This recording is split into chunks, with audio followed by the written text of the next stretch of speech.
Nakagat ako ni Night, guys.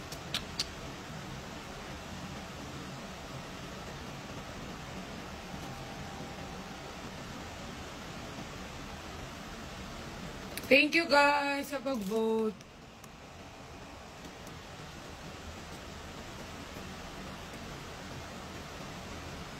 Thank you sa pag-vote, guys. Ang ida-drive ko, automatic. Magda-driving lesson ako. 3 hours. Para kapag kunyari alis ako, hindi na ako magpapasuyo sa mga friends ko. Or magpapa-drive. Kailangan matuto din ako. So, nag-decide ako mag-driving. Driving lesson ako.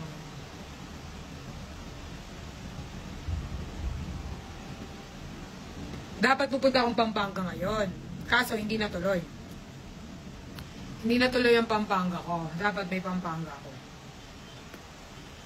Kasi nga, di ba pinapatawag na yung magulang sa ni Larky?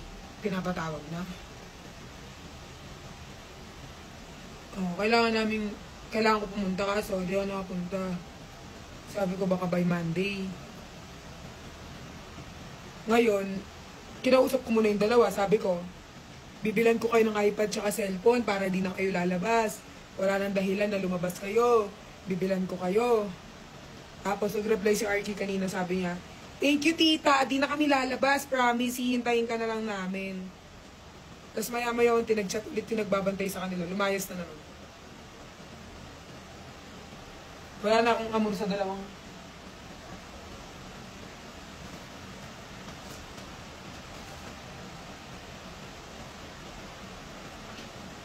Isip mo ako mag-iipit ako rin.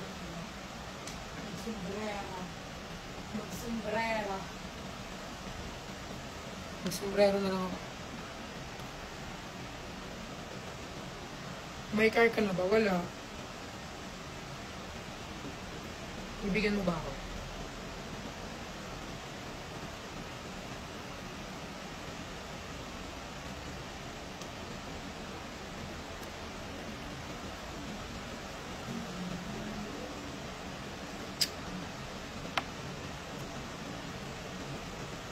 Mag-sleeper nga lang dapat ako, pero sige, mag-shoes na lang ako. Para proper. Ang luwag naman nito. Binili ko tong sombrero na to kay Rodo. Parang hindi ko siya bet.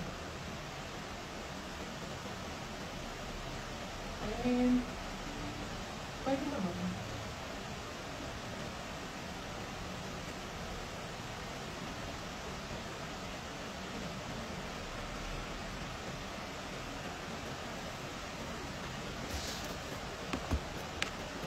If you think you're gonna try.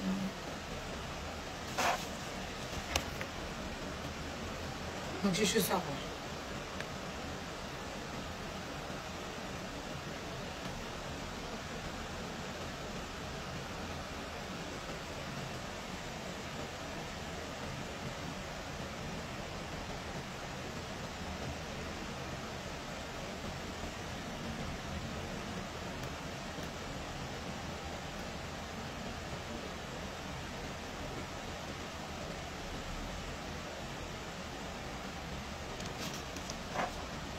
Ba't ang dilim?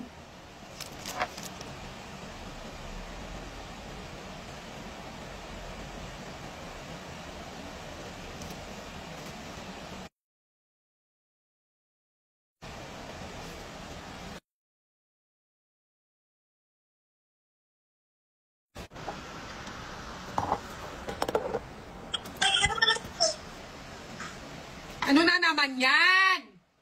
Lumabas po kami. Sa labas ka na lang tumira siguro habang buhay? Dito kasi ate, pumunta na kami kaganina, di pa siya sumabay. Ginalap sa akin natin, mas naklaro rin ako.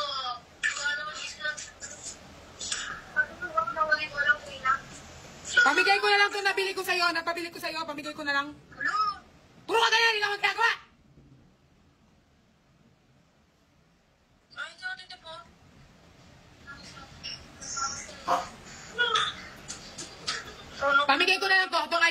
cellphone, sabi mo kaya ate mo, pamigay ko na lang. Magaganyan-ganyan ka? Gusto mo sa labas ka tumira, tapos sabi mo masakit ulo mo? Pag naulanan ka, ha? Gusto mo yung ulo mo, ibenta ko? Yun yung pambili ko ng cellphone.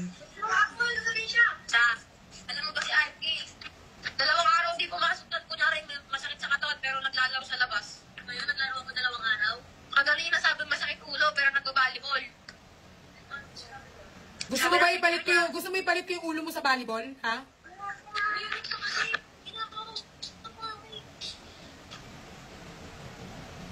Sabi ng teacher niya, Guys, natatawa kasi ako pag nakikita ko yung mukha ng mga pamangkin ko. Kaya kahit nagagalit ako, natatawa ako. Ano ba kayong dalawa? Steph tsaka Arky. Eto, binili ko na yung iPad tsaka cellphone. Ibigay ko na lang to. Huwag ko nang ibigay sa inyo yung dalawa. Kasi wala din naman eh. Lalabas din naman kayo pag binigay ko tong iPad sa'yo eh. hindi na kami lalabas.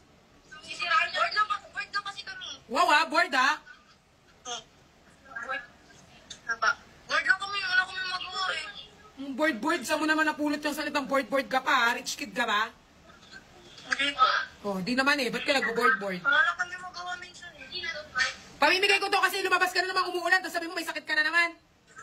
Hindi mo naman. Pag iba ko talaga eh. Dito lang. Kaan pa na. Sinundo ko kayo. Wala ko kumukulat na nga. Hindi mo lang kasi sinabi sa akin. Wala ka din sa may court sa mayan tsaka sa ano. Hinanap kita. Wala ka sa may court tsaka sa pinagta namin. Tsaka sabi sa'yo natin mas pagkakuha ng bola, umuwi ka na. Puro kayo laro kayo ng laro sa labas, no? Gusto niyo sa labas na kayo tumira, ha? Sinabi natin mas pag nakuha niya yung bola na sinampit niya, uuwi na, di pa rin siya umuwi. Oh, wag mo laging tinuturo si ate mo. Ikaw, anong ginagawa mo sa labas? Naglaro ako. Oh. Ano nilaro mo? Barbie? Naglaro ako kami. Pinapatawag daw ako, tapos dito siya. Wala ka kaya doon sa may court. Ano? Pinapakil ko siya sa akin ni Ate Mars, tapos ano? Tapos anong ginawa mo? Naglaro ka din? Hindi mo sinundo? Alam ko kaya doon sa may court na isa tsaka siya pinuntaan natin din. Tinawag niya kanina para maglaro ng volleyball. Iyaya niya ako maglaro. Ikaw puro ka laro ng volleyball. Ikaw gawin kong net sa volleyball. Gusto mo? Ikaw gawin kong net? Di kita bibiruin. Isasabit ko yung paa tsaka ulo mo dun sa ano, bakan.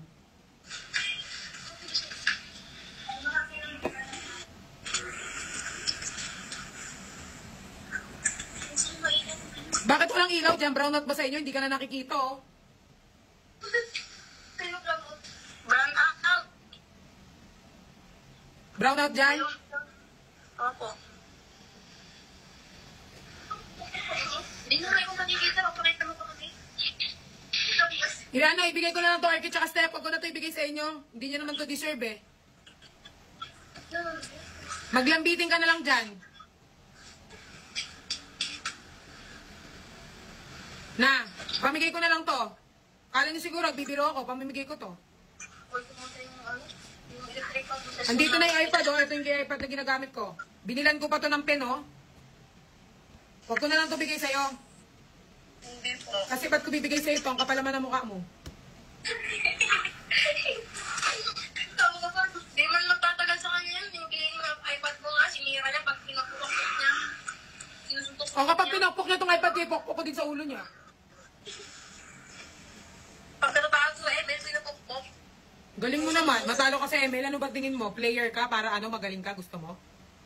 Card outs na namin bukas. Alam mo yung O, iPad anong gagawin ko? Buti, re-release pa yung card mo. Sabi ng teacher mo, drop off ka na. Cards out na. Cards out. Friday, di rin ako makakauwi dito bukas. Yung practice kami bukas. Puro ka practice, laro-laro. Eme ka sa practice. Nagpapapansin ka lang sa mga ano eh. District meet namin, pinakita pa namin yung birth certificate namin. District meet ka pala. Eme ka sa district. Oo.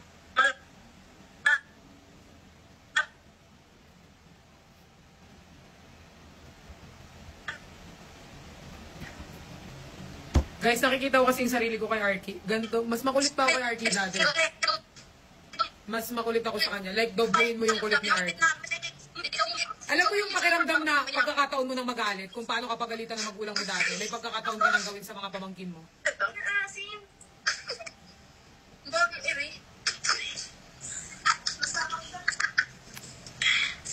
Ano yan? Yung kabaklaan mo na naman, nagme-makeup ka, papansin ka na naman.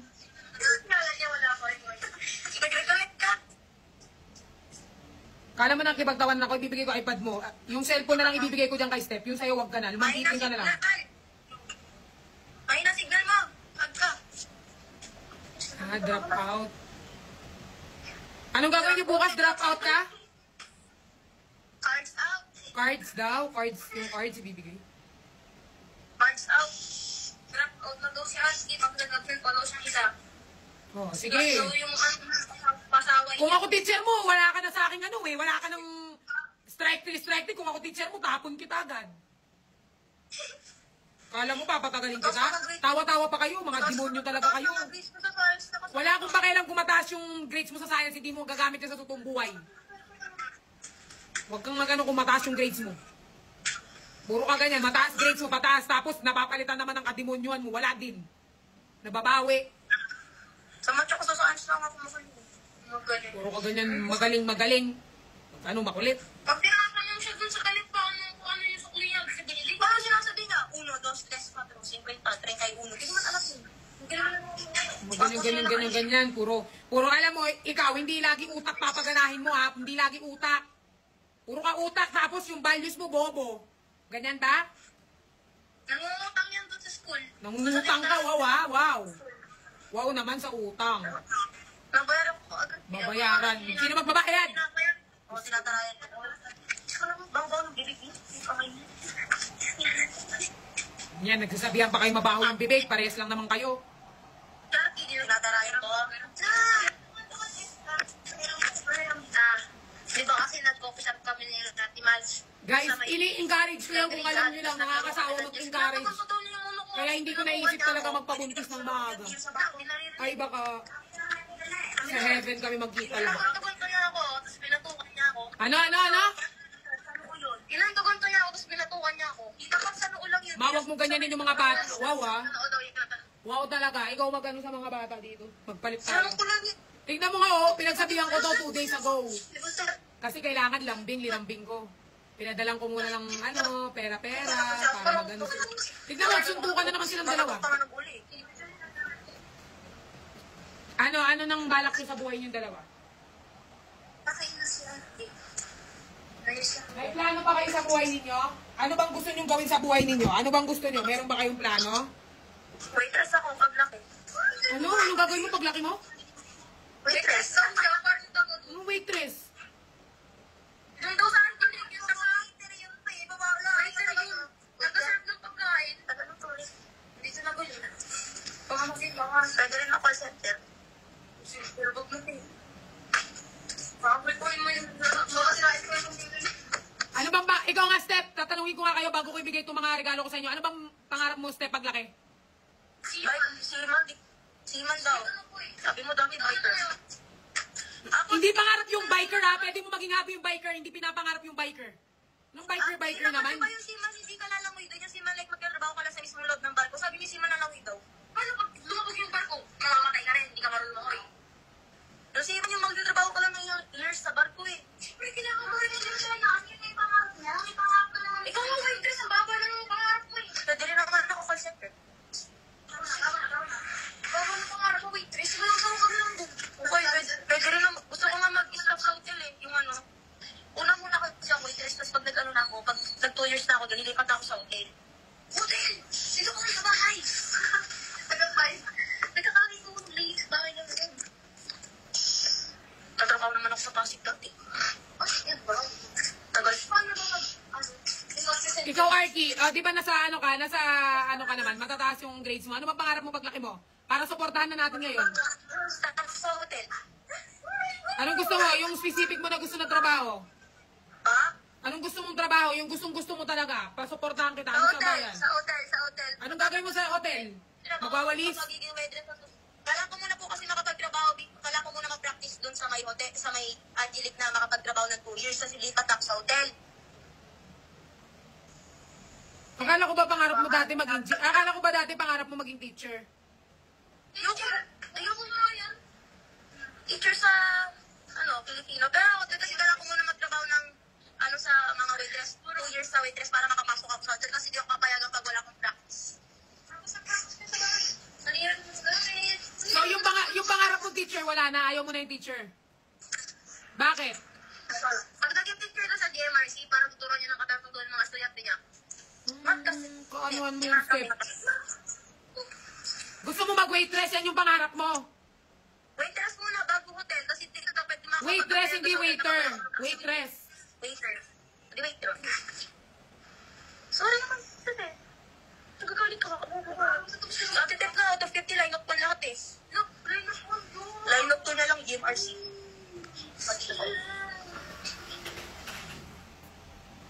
Ikaw, Steph, anong ano mo? Paranin na natin, i-enroll na natin. Ano bang pangarap mo sa buhay mo, paglaki mo?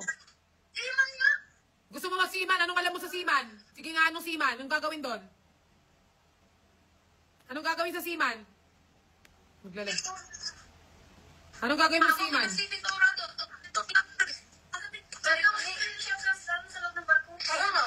Seaman na rin yun, tsaka pwede ka rin mag-ano ng isda doon. Nangungundi rin sila, diba, Timar? Wonder why naglalap yung iba sa... Guys, hindi naman tinatawanan yung waitress. Tsaka nag-ano sila, didelete sila. Nagulat lang ako na- Nanguhuli ka. Pwede ka maging chef doon, ilang years ka magkatrabaho Ayun, doon. masyado namang seryoso Yung siya, no? mga nahuli mo VVSD. doon, i-deliver nyo sa mismong nag-order o kaya sa mismong factory ng fish na yun, fish kasi. Ganon. Steph, bakit ano? Bakit seaman? Bakit seaman? May dahilan yan. Bakit seaman gusto mo? Bakit? Sabi mo ay, saka gagawin nyo rin sa sima, maglilinis rin kayo ng barko doon. Tatanggalin nyo yung mga dumikit sa ilalim ng barko yan para mga susunod na dumikit doon, tatanggalin nyo. Bakit gusto mo maging sima? Oo nga, may question and answer ka nga, di ba? Oh, sagutin mo, Steph. Sagutin niyo, Steph. Bilis. Triple lang daw. Trip lang daw. Ito ID ng ate ko. Bakit nga si Steph pa kausap mo sa akin? Bakit seaman? Siyempre, para may experience ko naman mag-isima. Bakit ka sima? Bakit ka sima? Anong naisip mo? Ba't sima gusto mong itrabaho? Siyempre, para mataas yung sweldo ko. Tapos, sabi mo, ano mga gagawin mo? Anong mataas sweldo mo? Marami naman trabaho na mataas na sweldo ha. Ba't magsisiman ka? Anong gusto mo? Anong alam mo sa seaman? Gusto ko lang din makapunta ng ibang bansa. Pwede ka naman pumunta ng ibang bansa na hindi nagsisiman. Bakit seaman? Hindi ka naman tundahan. Pwede ka naman pumunta ng ibang bansa na hindi ka seaman ha.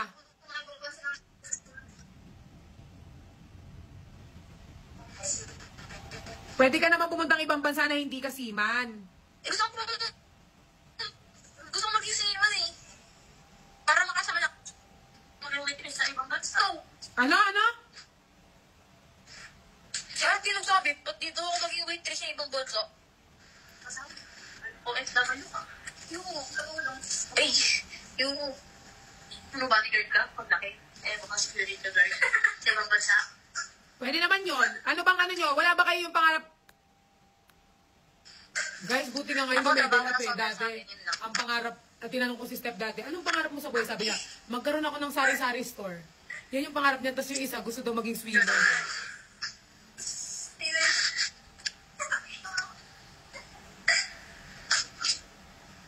Steph! Di ba dati ang gusto mo magkaroon ng sari-sari store? Sinabi mo yung dati, di ba, Arky? Sinabi mo yung dati sa akin, ayaw mo na ba yan? Bibilang kita ng bigasan mo. Ayaw. Bakit? Ayaw ka nag-grocery. Hindi ako marunong mag-kilo. Magkilo ng bigas? Ako tita, pag magtatayo ako ng sarili kong coffee shop. Coffee shop o coffee shop? Coffee shop, coffee shop.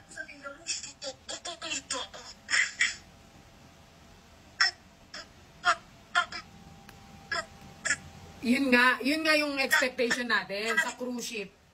Yung gusto niya, matravel yung ano. Kaso nga, ang gusto niya lang kaya niya gusto magsiman. Kasi nga, gusto niya lumangoy. Gusto niya mag-swimming. Gusto niya tanggalin daw yung mga nakadikit sa whale. Hindi naman na sa cruise ship yun, di ba? Yung nagtatanggal ng ano sa whale. Gusto niya lang talaga mag-swimming, kaya niya inaano yung siman-siman. Sana nag-triathlon ka na lang. Gusto niya lang mag-swimming, tignan lang yung ano, ganyan lang. Mag-iiba pa nga yan, mga bata pa kasi. Yun lang, kanina rin, ang inano nila, gusto lang yung tanggalin yung mga ano sa whale. Yung mga nakadikit daw sa whale. Siguro yung mga nakikita niya sa reels. Yung mga nakikita nila yan sa reels. Yung tinatanggal ng mga nanay, ay yung mga nag-react ng mga nanay, tapos tinatanggal yung ano. Yan lang yung gusto niyan gawin. Kaya niya sinabing si Man. Kala niya siguro ano siya. Ay, hindi naman nag-driver. Oo. Maxine. Tita, nasa yung motor ko, Maxine ako. Hoy, Steph, magsisiman ka, marunong ka ba maglangoy? Si Man, di talaga si woman, ha? Tomboy ka talaga. Hindi ko alam, isa si Mani. Tenpik niya, kaya ko lang mo yun eh. Ilang. Oh, kaya yun yung inano mo, kasi marunong ka naman lumangoy. Dapat, di ba, Naglalag kayo siguro, maghanap kayo ng signal na maayos. O ngayon yung sabihin hindi nakakabaliw to kausap to mga to. Magsasalbabida daw siya pag nagsiman siya. Babaon daw siya ng 3 salbabida. Ikaw, Arky, ano ba natututunan mo sa school mo? Wala ka naman natin natutunan eh. Huwag ka na lang siguro mag-aral. Ano sa kanya sa technology? O, ano natutunan mo doon? About sa ano, mga body system tsaka sa mga digestive system tsaka sa mga solid liquid and gas tsaka sa math. About fraction tsaka 24-hour time. O, marami ka natututunan sa science and math, pero sa values, ano natutunan mo sa values? Ano natututunan mo sa ano, values? Wala, puro kalukuhan, karantanduhan, kabastusan. Wala ka natutunan sa values? Anong tinuturo ng teacher mo sa values? Na? About sa asal. About sa? Muli ang asal. Oh, asan yung mabuting asan mo? Pag sa math science, lahat ng subject matalino ka. Pagdating sa values, wala kang ano, wala ka natututunan. Ha? Hindi ko nga marunong po. Hindi ko nga marunong po sa ibang tao eh. Oh, tignan mo, tinuturo yan po at opo, Arky. Hindi mo natutunan yan sa values? Pag di sa tildahan, walang po. Pupo naman dito, magkano nga daw? Dito na po naman ako sa bahay ah. Sa bahay. Ah, pinuso po talaga tong ano na to ah. Suntukin ko yung ulo mo dyan. Kansa ako magsumpong. Dapat hindi lang sa bahay ko sa ibang tao. Oo, yun dapat ang natututunan mo, Arky. Hindi mo naman pwedeng sabihin yung mga natutunan mo sa science pag nakikisama ka sa mga tao. Dapat natututo ka magrespeto sa mga tao. Yan ang pinakamahalagang gawin mo, rumespeto sa ibang tao kung gusto mo rin respetuhin kanila. Nagpupulang sa bahay, sa ibang tao hindi. Paano nila malalaman kung mabait o masama? O at opo, simple ano lang yan ha. Simple lang na pinag-aaralan yan, hindi mo pa matutunan. O, makinig ka sa akin, Arky. Walang kwenta kung magaling ka sa ganito sa ibang subject kung hindi ka marunong rumespeto. Alam mo ba ang pagre-respeto, pinakamahalaga yan. Kasi pag di ka marunong rumespeto sa kapwa mo, hindi mo matatanggap yung respeto na gusto mo. Naiintindihan mo ako, Arky? Hindi ako nakikipagbiruan sa'yo. Pasalamat ka, nasa screen ka. Kasi kung nasa harapan kita, wala na yung mukha mo. Huwag mo kung tawan-tawanan. Siya, titignan mo ito eh. Alam mo sa mga. Oh, ano mo ba yan? Yan yung napag-aaralan sa values. Hindi lang yan. Marunong kang kumalang sa nakakatanda sa'yo. Naintindihan mo? Hindi pwedeng bastos ka. Kasi pag bastos ka, pag binugbog ka dyan. Ano magagawin ka basunan niya? Hindi pwedeng laging ikaw ang masusunod. Aanin mo yung talino mo. O matalino ka nga. Matalino ka sa lahat. Matalino ka sa lahat ng subject. Sabihin natin. Matalino ka, mataas yung grades mo. O kung di ka marunong rumespeto, wala ding kwenta. Di ba? Dapat marunong ka magrespeto. Marunong kang gumalang sa nakakatanda sa'yo. Hindi porket tinahayaan kang magganyan, tinatawanan ka ng ibang tao, akala mo tama na yung ginagawa mo. Tsaka marunong ka makisama, Arky. Yan ang pinakamahalaga, pakikisama sa ibang tao. Kasi pag di kayo marunong makisama, kayo ni Steph, pag di kayo marunong makisama, walang tatagal na tao sa inyo. Gusto nyo ba? Matalino nga kayo, tapos wala naman nagmamahal sa inyo. Gusto nyo ganon? Gusto nyo ganon, Arky? Ayaw. So, ayaw nyo pala eh. Isa sa mga natutunan nyo sa eskwelahan, dapat marunong ka rin makinig sa values mo. Kasi kailangan yan. Ha? Hindi pwedeng sasabihin mo sa akin na, ay hindi. Tama naman na ano naman ako eh, matalino naman ako sa science, matalino naman ako sa math eh, matalino ako sa ganito eh. Top 2 naman ako tita eh, anin ko yung top 2 mo kung wala ka